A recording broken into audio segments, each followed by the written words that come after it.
First ever factory outlet మన Mukunda jewellery వారి block buster అధిక మాసం Mela. Flat 6.99% VA plus 0 making charges అన్ని 22 క్యారెట్ ఆర్నమెంట్స్ పైన. త్వరపడండి, ఈ ఆఫర్ అన్ని బ్రాంచెస్ లో వర్తిస్తుంది. తుమ్మిడిహెట్టి ప్రాజెక్టుపై సీఎం రేవంత్ రెడ్డి మహారాష్ట్ర ముఖ్యమంత్రికి లేఖ రాయలేదన్న బీజేపీ రాష్ట్ర అధ్యక్షుడు రామచంద్రరావు వ్యాఖ్యలను పీసీసీ అధ్యక్షుడు మహేష్ కుమార్ గౌడ్ ఖండించారు. సీఎం రేవంత్ రెడ్డితో పాటు ఇరిగేషన్ శాఖ మంత్రి ఉత్తమ్ కుమార్ కూడా అధికారికంగా లేఖలు రాసిన విషయాన్ని గుర్తు చేశారు. మరోవైపు ధాన్యం కొనుగోళ్లు, తుమ్మిడిహెట్టి అంశాలపై కేంద్రం వైఖరేంటో ప్రజలకు చెప్పాలని ప్రభుత్వ విప్ అద్దంకి దయాకర్ డిమాండ్ చేశారు. రాష్ట్ర బీజేపీ నేతలు కేసీఆర్ కుమ్మక్కై metro phase 2, triple R, Musi ప్రక్షాళన వంటి అభివృద్ది పనులను అడ్డుకుంటున్నారని ఎంపీ చామల కిరణ్ కుమార్ ఆరోపించారు.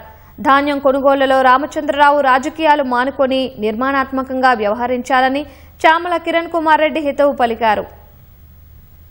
తుమ్మిడిహట్టి ప్రాజెక్టుకు సంబంధించి రాష్ట్ర ముఖ్యమంత్రి ఇప్పటి వరకు మహారాష్ట్ర ముఖ్యమంత్రిని కలవలేదంటారు ఫడ్నవీస్ గారిని. ఇక మీకు ఎవిడెన్స్ దొరకదనో మేము చెప్పమనో అని కాదు, రాష్ట్ర ముఖ్యమంత్రి కాదు, ఇరిగేషన్ శాఖ మంత్రి గారు పోయిన నెల మొదట్లోనే 6వ తారీఖు నాడే కమ్యూనికేట్ చేసిండు, డేట్ తో సహా ఉంది. తర్వాత ముఖ్యమంత్రి గారు అదే నెలల 26వ తారీఖు నాడు ఫడ్నవీస్ గారికి రాసిన ఉత్తరం ఇది. ఇప్పుడు మీరు ఏమంటారు, ముఖ్యమంత్రి అసలు ఉత్తరమే రాయలేదు, ఉట్టిగానే ఏదో ముచ్చట చెప్తున్నా, ఆయనకు అసలు ఏదో మాటలు చెప్పాలన్న ఉద్దేశం తప్ప వాస్తవాలు ఏం మాట్లాడతలేడు అన్నారు. మరి 2 ఉత్తరాలు అబద్దమా? దయచేసి రామచంద్రరావు గారు రాజకీయాలను కన్స్ట్రక్టివ్ గా చేయండి. పులిమేరలు దాటి పోనీకనే కాదు, రాష్ట్రాలు దాటి అయినా పోవచ్చు. ఆయన దేశ మంత్రి, కాకపోతే రేవంత్ రెడ్డి గారు ఆయన మీద ద్వేషంతో చెప్పలేదు.